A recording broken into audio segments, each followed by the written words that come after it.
Hai semua, bertemu lagi dengan saya Raihan. Dan pada video ini saya akan menjelaskan 4 macam tes COVID-19 yang ada di Indonesia.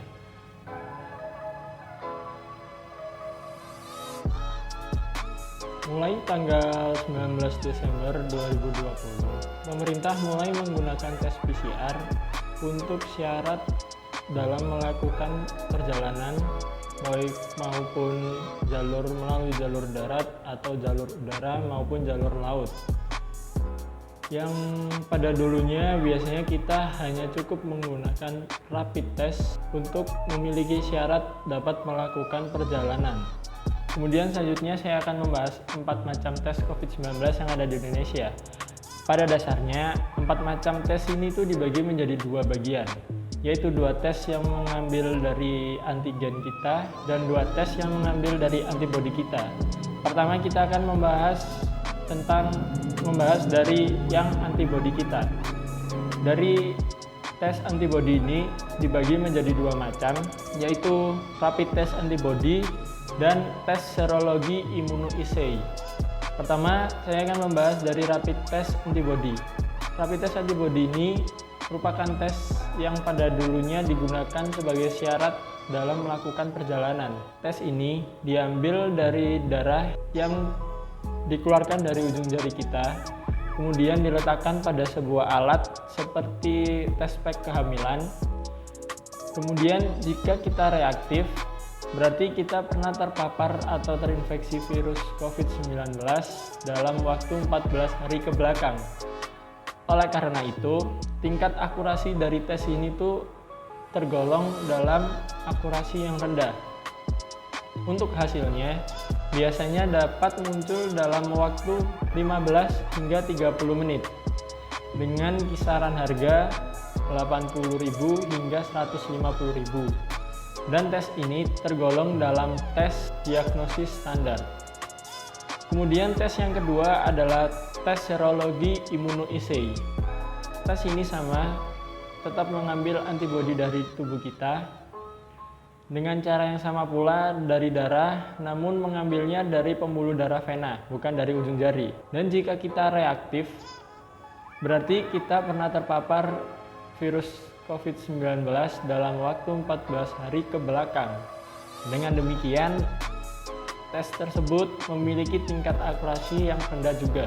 Untuk hasilnya dapat muncul dalam kisaran waktu 18 menit hingga 1 jam dengan harga mulai dari 120.000.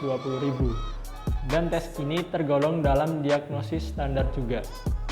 Kemudian selanjutnya adalah 2 tes yang menggunakan antigen dalam tubuh kita. Dalam tes yang menggunakan antigen ini terdapat 2 macam tes, yaitu tes usap antigen dan yang satunya adalah tes usap molekuler atau biasa disebut juga dengan PCR.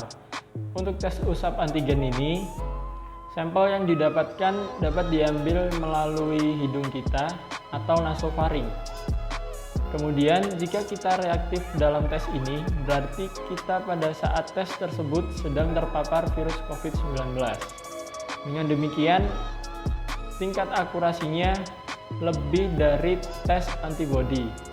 Karena kan tes antibodi dapat memunculkan positif atau negatif yang palsu. Untuk hasilnya dapat muncul dalam waktu kurang lebih 15 hingga 30 menit dengan harga mulai dari 200 hingga 600.000. Dan tes tersebut termasuk dalam golongan tes non-standar.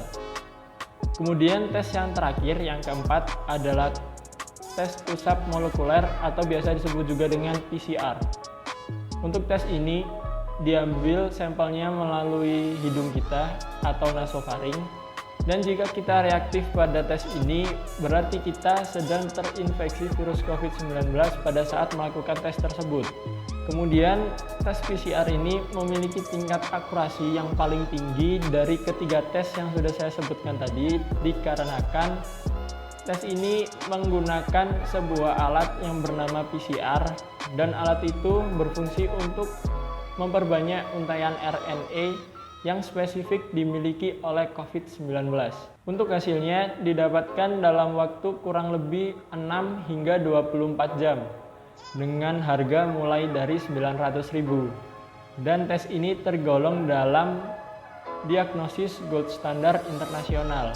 Maksud dari gold standard internasional ini adalah tes yang digunakan oleh seluruh dunia untuk mendeteksi adanya COVID-19 pada tubuh seseorang. Jadi tadi saya sudah menjelaskan 4 macam tes yang ada di Indonesia, dan tes PCR ini mulai digunakan untuk syarat kita dapat melakukan perjalanan baik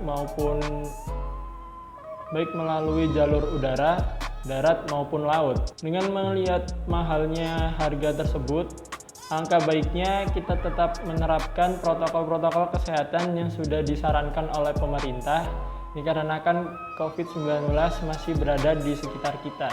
Alangkah baiknya kita mencegah daripada kita mengobati. Sekian untuk video kali ini. Jangan lupa untuk like video ini jika bermanfaat. Jangan lupa untuk share ke teman kalian yang membutuhkan. Terima kasih telah menonton sampai akhir. Sampai bertemu di video selanjutnya. Bye-bye.